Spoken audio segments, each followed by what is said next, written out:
Hi ಎಲ್ರಿಗೂ ನಮಸ್ಕಾರ, welcome back to my channel. ಎಲ್ಲರೂ ಹೇಗಿದ್ದೀರಾ? ಚೆನ್ನಾಗಿದ್ದೀರಾ? ಆ್ಯಂಡ್ ಇವತ್ತು ನಾನು ಡೈಲಿ ವ್ಲಾಗ್ ಮಾಡ್ತಾ ಇದ್ದೀನಿ ಬಿಕಾಸ್ ಎಷ್ಟೋ ತಿಂಗಳೇ ಆಗೋಯ್ತು ಡೈಲಿ ವ್ಲಾಗ್ ಮಾಡಿ. So that after long back ಒಂದು ವ್ಲಾಗ್ನ ಮಾಡ್ತಾ ಇದ್ದೀನಿ. ಸೊ ನೋಡೋಣ ಇವತ್ತಿನ ಡೇ ಹೇಗೋಗುತ್ತೆ ಏನು ಎತ್ತಾ ಅಂತ ನಿಮ್ಮ ಜೊತೆ ಕೂಡ ಶೇರ್ ಮಾಡ್ತೀನಿ. ಆ್ಯಂಡ್ ಈ ವಿಡಿಯೋ ಇಷ್ಟ ಆದರೆ please like, share and comment. ಹಾಗೆ ಇನ್ನು ಯಾರಾದರೂ ನನ್ನ ಚಾನಲ್ನ ಸಬ್ಸ್ಕ್ರೈಬ್ ಮಾಡ್ಕೊಳ್ದೆ ನೋಡ್ತಾ ಇದ್ರೆ ಪ್ಲೀಸ್ ಸಬ್ಸ್ಕ್ರೈಬ್ ಮಾಡ್ಕೊಳ್ಳಿ. ಆ್ಯಂಡ್ ಬನ್ನಿ ನೋಡೋಣ ಇವತ್ತಿನ ದಿನ ಹೆಂಗೋಗುತ್ತೆ ಏನು ಎತ್ತಾ ಅಂತ ಹೇಳಿ. ನ್ಯೂಸ್ ಪೇಪರ್ ಹಾಕೊಳ್ತಾ ಇದ್ದೀನಿ ಬಿಕಾಸ್ ಇವತ್ತು ಚಪಾತಿ ಮಾಡೋಣ ಅಂತ ಹೇಳಿ. ಸೊ ಚಪಾತಿ ಮಾಡಿದ್ರೆ ಸ್ಲ್ಯಾಬ್ ಎಲ್ಲ ಫುಲ್ಲು ಹಿಟ್ಟಾಗುತ್ತೆ ಅಲ್ವಾ, ಸೊ ಹಾಗಾಗಿ ನ್ಯೂಸ್ ಪೇಪರ್ ಹಾಕೊಂಡ್ರೆ ನೀಟಾಗಿ ತೆಕ್ಕೋಬೋದು ಅಂತ ಹೇಳಿ.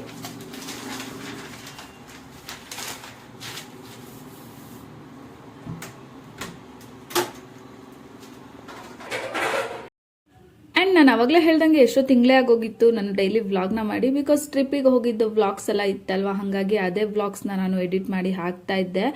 ಸೊ ನನಗೆ ಒಂಥರ ಎಷ್ಟೊಂದು ದಿನ ಆಯ್ತಲ್ಲಪ್ಪ ಡೈಲಿ ವ್ಲಾಗ್ ಮಾಡಿ ಅಂತ ಅನ್ನಿಸ್ತಾ ಇತ್ತು. ಸೊ ಫೈನಲಿ ಇವತ್ತು ಬೆಳಗ್ಗೆ ಎದ್ದು ನನ್ನ ಮಗನ ಸ್ಕೂಲಿಗೆಲ್ಲ ಕಳಿಸಿ ಆದಮೇಲೆ ಬಿಕಾಸ್ ಅವ್ನಿಗೆ ಇವತ್ತು ರೆಡ್ ಡೇ ಇತ್ತು. ಸೊ ಹಾಗಾಗಿ ಅವನಿಗೆ ಬೆಳಗ್ಗೆನೇ ಏನು ಬೀಟ್ರೋಟ್ನ ಏನು ಗ್ರೈಂಡ್ ಮಾಡಿಬಿಟ್ಟು ಹಾಕಿ ರೆಡ್ ಕಲರ್ ಬರಲಿ ಅಂತ ಹೇಳಿ ಪೂರಿನ ಮಾಡಿ ಕೊಟ್ಟಿದ್ದೆ. ಆ್ಯಂಡ್ ಅವ್ನು ಲಂಚ್ ಬಾಕ್ಸ್ ಎಲ್ಲ ಫಿಲ್ ಮಾಡಿ ಕಳಿಸಿ ಅದಾದಮೇಲೆ ನಮಗೂ ಕೂಡ ಚಪಾತಿ ಮಾಡ್ಕೊಳ್ಳೋಣ, ಹೆಂಗಿರು ಬೀಟ್ರೋಟ್ ಇತ್ತು.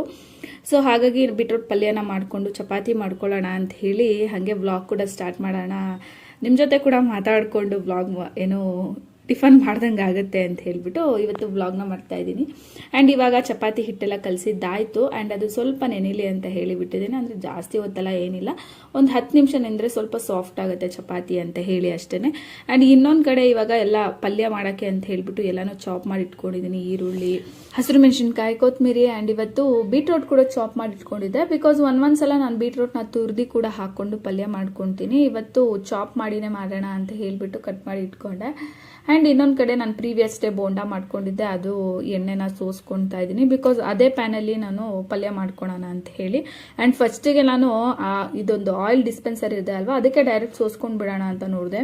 ನಮ್ಮ ಮನೇಲಿರೋ ಅದು ಆಯಿಲ್ ಡಿಸ್ಪೆನ್ಸರ್ ಏನು ಅಂತ ಹೇಳಿದ್ರೆ ಬೇಕು ಅಂದಾಗ ಅದು ಓಪನ್ ಆಗೋದಿಲ್ಲ, ಟೈಟ್ ಆಗಿಬಿಟ್ಟಿದೆ. ಅದು ಬೇಡ ಅಂದಾಗ ಯಾವಾಗಲೂ ಲೇಸಿಯಾಗಿ ಒಂದ್ಸಲ ಹೋಗಿ ಓಪನ್ ಮಾಡ್ತೀವಲ್ವ ಅವಾಗ ಓಪನ್ ಆಗುತ್ತೆ. ನನಗೆ ಎಷ್ಟೊಂದು ಸಲ ಹಿಂಗೆ ಎಕ್ಸ್ಪೀರಿಯೆನ್ಸ್ ಆಗಿದೆ. ಚೇಂಜ್ ಮಾಡಬೇಕು ಅಂದ್ಕೊಳ್ತೀನಿ, ಮರ್ತೇ ಹೋಗ್ಬಿಡ್ತೀನಿ. ಹಾಗೆ ಒಂದು ಲೋಟನ ತೊಗೊಂಡು ಎಣ್ಣೆನ ಸೋಸ್ಕೊಂಡೆ. ಆ್ಯಂಡ್ ಅದೇ ಪ್ಯಾನಲ್ಲಿ ಪಲ್ಯ ಮಾಡೋಣ ಅಂತ ಹೇಳಿ ಇವಾಗ ಗ್ಯಾಸ್ನ ಸ್ಟವ್ ಹಚ್ಚಿ ಇಟ್ಟೆ ಗ್ಯಾಸ್ ಮೇಲೆ. ಆ್ಯಂಡ್ ನಾನು ಹಿಂಗೆ ಯಾವಾಗಾದರೂ ಲೈಕ್ ಬೋಂಡಾ, ಬಜ್ಜಿ ಅಥವಾ ಏನು ಹಪ್ಪಳ ಏನಾದರೂ ಕರ್ಕೊಂಡಿರ್ತೀನಲ್ವ, ಅದೇ ಪ್ಯಾನ್ಗೆ ನಾನು ನೆಕ್ಸ್ಟ್ ಡೇ ಚಿತ್ರಾನ್ನ ಅಥವಾ ಪುಳಿಯೋಗರೆ ಆಮೇಲೆ ಏನು ಈ ಥರ ಪಲ್ಯಗಳು ಮಾಡಿದಾಗ ಯೂಸ್ ಮಾಡ್ಕೊತೀನಿ ಅದೇ ಪ್ಯಾನ್ನ.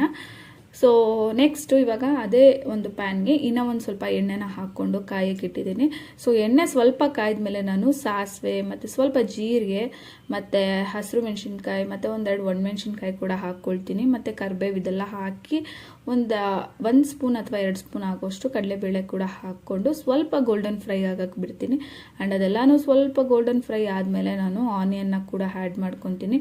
ಸೊ ಆನಿಯನ್ನು ಮತ್ತು ಕರಿಬೇವು ಇದೆರಡೂ ಆ್ಯಡ್ ಮಾಡ್ಕೊತೀನಿ. ಅದು ಜಾಸ್ತಿ ಆನಿಯನ್ ಗೋಲ್ಡನ್ ಫ್ರೈ ಎಲ್ಲ ಮಾಡೋದು ಬೇಡ, ಒಂದು ಸ್ವಲ್ಪ ಫ್ರೈ ಆದಮೇಲೆ ಅದಕ್ಕೆ ನಾನು ಹೆಚ್ಚಿಟ್ಕೊಂಡಿರ್ತೀನಲ್ವಾ ಏನು ಬೀಟ್ರೂಟು, ಸೊ ಆ ಬೀಟ್ರೂಟ್ ಕೂಡ ಹಾಕ್ಕೊಂಡು ನೀಟಾಗಿ ಡೀಪ್ ಫ್ರೈ ಮಾಡ್ಕೊತೀನಿ ಎಣ್ಣೆನಲ್ಲೇ. ಸೊ ಟೇಸ್ಟ್ ಚೆನ್ನಾಗಿರುತ್ತೆ ಎಣ್ಣೆನಲ್ಲೇ ಫಸ್ಟಾಗಿ ಚೆನ್ನಾಗಿ ಬೇಯಿಸ್ಕೊಳ್ಳೋದ್ರಿಂದ. ಆ್ಯಂಡ್ ತುರ್ದಿ ಹಾಕ್ಕೊಂಡ್ರೆ ಇನ್ನೂ ಸ್ವಲ್ಪ ಬೇಗ ಆಗುತ್ತೆ. ಆ್ಯಂಡ್ ಈ ಥರ ಹೆಚ್ಚಿ ಹಾಕ್ಕೊಂಡ್ರೆ ಸ್ವಲ್ಪ ಟೈಮ್ ಹಿಡಿಯುತ್ತೆ ಅಂತ ಅನಿಸುತ್ತೆ ನನಗೆ. ಆ್ಯಂಡ್ ಇವಾಗ ಎಲ್ಲನೂ ಹಾಕ್ಕೊಂಡು ಇನ್ನೊಂದು ಸ್ವಲ್ಪ ಆನಿಯನ್ಗೆ ಎಷ್ಟು ಬೇಕೋ ಅಷ್ಟು ಸಾಲ್ಟ್ನ ಕೂಡ ಹಾಕ್ಕೊಂಡು ಲೈಟಾಗಿ ಫ್ರೈ ಮಾಡ್ಕೊತೀನಿ. ಅದ್ರ ಜೊತೆಗೆ ಅರಿಶಿನ ಕೂಡ ಹಾಕ್ಕೊಂಡು. ಆ್ಯಂಡ್ ಇದೆಲ್ಲ ಲೈಟಾಗಿ ಫ್ರೈ ಆದಮೇಲೆ ಅದಕ್ಕೆ ನಾನು ಪಲ್ಯ ಕೂಡ ಬೀಟ್ರೂಟ್ ಕೂಡ ಹಾಕ್ಕೊಂಡು ನೀಟಾಗಿ ಹೇಳ್ದಂಗೆ ಡೀಪ್ ಫ್ರೈ ಮಾಡ್ಕೊತೀನಿ. ಆ್ಯಂಡ್ ವಿಡಿಯೋನ ಎಂಡ್ವರೆಗೂ ನೋಡಿ. ಆ್ಯಂಡ್ ನಿಮ್ಗೇನಾದರೂ ಇಷ್ಟ ಆದರೆ please like, share and comment. ಹಾಗೆ ಇನ್ನು ಯಾರಾದರೂ ನನ್ನ ಚಾನಲ್ನ ಸಬ್ಸ್ಕ್ರೈಬ್ ಮಾಡ್ಕೊಳ್ದೆ ನೋಡ್ತಾ ಇದ್ರೆ ಪ್ಲೀಸ್ ಸಬ್ಸ್ಕ್ರೈಬ್ ಮಾಡ್ಕೊಂಡು ನೋಡಿ. ಹಾಗೆ ಎಷ್ಟೊಂದು ಜನ ವ್ಲಾಗ್ ನೋಡ್ತಾ ಇದ್ದೀರಾ ಬಟ್ ಸಬ್ಸ್ಕ್ರೈಬ್ ಮಾಡ್ಕೊತಾ ಇಲ್ಲ. ಸೊ ಸಬ್ಸ್ಕ್ರೈಬ್ ಮಾಡಿಕೊಂಡು ವಿಡಿಯೋನ ನೋಡಿದ್ರೆ ನಮಗೂ ಕೂಡ ಹೆಲ್ಪ್ ಆಗುತ್ತೆ. ಸೊ ಇವಾಗ ನಾನು ಬೀಟ್ರೂಟ್ ಎಲ್ಲ ಹಾಕ್ಕೊಂಡು ನೀಟಾಗಿ ಡೀಪ್ ಫ್ರೈ ಮಾಡ್ಕೊತಾ ಇದ್ದೀನಿ. ಅದ್ರ ಜೊತೆಗೆ ನಾನು ಕಲ್ಲುಪ್ಪನ್ನ ಹಾಕ್ಕೊಳ್ತಾ ಇದ್ದೀನಿ. ಸೊ ನೀವು ಟ್ರೈ ಮಾಡಿ ನೋಡಿ, ಬೀಟ್ರೂಟಲ್ಲಿ ಕಲ್ಲುಪ್ಪನ್ನ ಹಾಕ್ಕೊಂಡ್ರೆ ಟೇಸ್ಟ್ ಚೆನ್ನಾಗಿ ಬರುತ್ತೆ.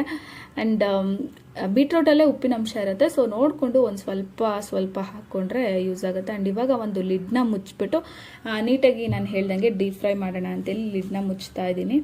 ಆ್ಯಂಡ್ ಇನ್ನೊಂದು ಕಡೆ ಇವಾಗ ಏನು ಚಪಾತಿ ಕೂಡ ಮಾಡ್ಕೊಂಡು ಬಿಡೋಣ ಒಂದೇ ಕಡೆ ಅಂತ ಹೇಳಿ ಇನ್ನೊಂದು ಕಡೆ ಚಪಾತಿ ಹೆಂಚಿಡ್ತಾ ಇದ್ದೀನಿ. ಆ್ಯಂಡ್ ಇನ್ನೊಂದು ಕಡೆ ಚಪಾತಿ ಕೂಡ ಒತ್ಕೊಳ್ಳೋಣ ಅಂತೇಳಿ ಹೆಂಚು ಮತ್ತು ಚಪಾತಿ ಮಣೆ ಇದೆಲ್ಲನೂ ರೆಡಿ ಮಾಡಿ ಇಟ್ಕೊತಾ ಇದ್ದೀನಿ. ಅದ್ರ ಜೊತೆಗೆ ನನಗೆ ಸ್ವಲ್ಪ ಜಾಗ ಏನು ಕಮ್ಮಿ ಅಂತ ಅನ್ನಿಸ್ತಾ ಇತ್ತು. ಸೊ ಹಾಗಾಗಿ ಚಾಪಿಂಗ್ ಬೋರ್ಡ್ ಇದೆಲ್ಲನೂ ನೀಟಾಗಿ ವಾಶ್ ಮಾಡಿ ಇಟ್ಕೊಂಡ್ಬಿಡೋಣ. ನೆಕ್ಸ್ಟ್ಗೆ ನನಗೂ ಕೂಡ ಕೆಲಸ ಕಮ್ಮಿ ಆಗುತ್ತೆ. ಸೊ ಇರೋ ಅಂಥ ಸ್ವಲ್ಪ ಪಾತ್ರೆಗಳನ್ನ ತೊಳ್ಕೊಂಡು ಕಿಚನ್ ಕ್ಯಾಬಿನೆಟ್ ಎಲ್ಲ ಕ್ಲೀನ್ ಮಾಡ್ಕೊಳ್ಬೋದು ಅಂತೇಳಿ. ಸೊ ಇವಾಗ ಫೈನಲಿ ಚಪಾತಿನ ಒತ್ಕೊತಾ ಇದ್ದೀನಿ. ಸೊ ನಾನು ಡಿಪೆಂಡ್ಸ್ ಒಂದೊಂದು ಸಲ ಎಣ್ಣೆ ಹಾಕಿ ಮಡ್ಚಿ ಒತ್ಕೊತೀನಿ, ಇನ್ನೊಂದೊಂದು ಸಲ ಜಸ್ಟ್ ಹಾಗೆ ಒತ್ಕೊಂಡು ಮಾಡಿಬಿಡ್ತೀನಿ. ಸೊ ಇಟ್ಸ್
ಆ್ಯಂಡ್ ಇವಾಗ ಪಲ್ಯ ಆಲ್ಮೋಸ್ಟ್ ಆಯಿತು. ಆ್ಯಂಡ್ ಫೈನಲಿ ಒಂದು ಸ್ವಲ್ಪ ಕೊತ್ತಂಬರಿ ಸೊಪ್ಪು ಮತ್ತು ಒಂದು 2 ಸ್ಪೂನು ಏನು ಕಾಯಿ ತುರಿನ ಹಾಕಿದ್ರೆ ಒಂದು ಒಳ್ಳೆ ಮಿಕ್ಸ್ನ ಕೊಟ್ಟರೆ ಪಲ್ಯ ರೆಡಿ ಆಗಿಬಿಡುತ್ತೆ. ಆ್ಯಂಡ್ ಸಖತ್ ಟೇಸ್ಟಿಯಾಗಿ ಕೂಡ ಬಂದಿತ್ತು. ಆ್ಯಂಡ್ ಇನ್ನೊಂದು ಕಡೆ ಚಪಾತಿ ಕೂಡ ರೆಡಿ ಆಯಿತು. ಆ್ಯಂಡ್ ಇವಾಗ ಟಿಫನ್ನ ಮಾಡಿಕೊಂಡು ಮನೆ ಕೆಲಸ ಎಲ್ಲ ಮುಗಿಸ್ಕೊಳ್ಬೇಕು. ಬಿಕಾಸ್ ನನ್ನ ಮಗ ಸ್ಕೂಲಿಂದ ಬರೋಷ್ಟರೊಳಗೆ ನನ್ನ ಕೆಲಸ ಎಲ್ಲ ಮುಗಿಸ್ಕೊಂಡ್ರೆ ಉಫ್ ಅಂತ ಅನಿಸುತ್ತೆ.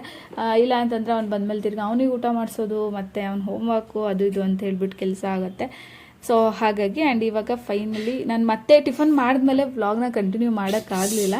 ಸೊ ಇವಾಗ ಅವನ್ನ ಸ್ಕೂಲಿಂದ ಪಿಕ್ ಮಾಡೋಕ್ಕೆ ಹೋಗ್ತಾ ಇದ್ದೀನಿ. ಆ್ಯಂಡ್ ಪಿಕ್ ಮಾಡಿಕೊಂಡು ಬಂದು ಅವ್ನ ಕೆಲಸಗಳಿದ್ದೇ ಇರುತ್ತೆ. ಸೊ ವ್ಲಾಗ್ನ ಶೇರ್ ಮಾಡ್ತೀನಿ ನೋಡಿ.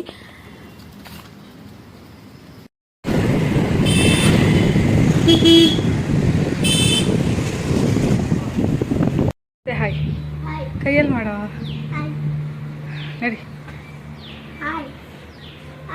ಆಯ್ತು ಹೋಗತ್ತು ಹತ್ತು ಮೇಲೋಗಿ ಹೇಳ್ತೀನಿ. ಹೋಗ ಮೇಲೆ ಹಾಂ ಹೋಗ. And this is again evening. So ನಮ್ಮ ಮನೆಯಲ್ಲಿ ಹಣ್ಣುಗಳೆಲ್ಲ ಖಾಲಿಯಾಗಿತ್ತು ಅಂತ ಹೇಳಿ ಹೊರಗೆ ಬಂದ್ವಿ. ಸ್ವಲ್ಪ ಹಣ್ಣು ಮತ್ತು ಒಂದಷ್ಟು ಲೈಟಾಗಿ ತರಕಾರಿ ಎಲ್ಲ ಖಾಲಿಯಾಗಿತ್ತಲ್ವ, ಅದೆಲ್ಲನೂ ತೊಗೊಂಡು ಬರೋಣ ಅಂತ ಹೇಳಿ. ಆ್ಯಂಡ್ ಇವಾಗ ಫಸ್ಟಿಗೆ ಸ್ವಲ್ಪ ಆ್ಯಪಲ್ಲು ಮತ್ತು ಏನು ಪಪಾಯ ಮತ್ತು 1-2 ಬಟರ್ ಫ್ರೂಟ್ ಕೂಡ ತೊಗೊಂಡ್ವಿ. ಆ್ಯಂಡ್ ಬನಾನಾ ಇದಿಷ್ಟು ತೊಗೊಂಡ್ವಿ. ಬಿಕಾಸ್ ನಾನು ಜಾಸ್ತಿ ಎಲ್ಲ ಹಣ್ಣುಗಳು ತೊಗೊಂಡು ಇಟ್ಕೊಳೋದಿಲ್ಲ. ಏನೋ ಒಂದು 2-3 ದಿನಕ್ಕೆ ಆಗಂಗೆ ತೊಗೊತೀನಿ. ತಿರ್ಗಾ ಹೋಗಿ ಬೇಕಾದರೆ ತೊಗೊಂಡ್ರೆ ಆಗುತ್ತೆ ಅಂತೇಳಿ. ಬಿಕಾಸ್ ನಾನು ಫ್ರಿಜ್ಜಲ್ಲೂ ಕೂಡ ಹಣ್ಣುಗಳೆಲ್ಲ ಸ್ಟೋರ್ ಮಾಡೋದಿಲ್ಲ. ಸೊ ಎಷ್ಟು ಬೇಕೋ ಅಷ್ಟನ್ನೇ ತೊಗೊಂಡು ಹೋಗಿ ಆ್ಯಂಡ್ ಮತ್ತೆ ಬಂದು ತೊಗೊತೀನಿ ಹಂಗೆ.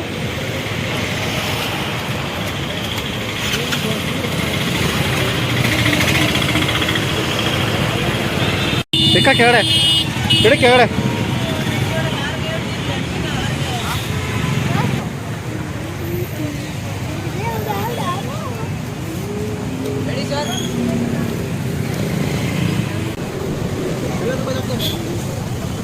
ಓಕೆ.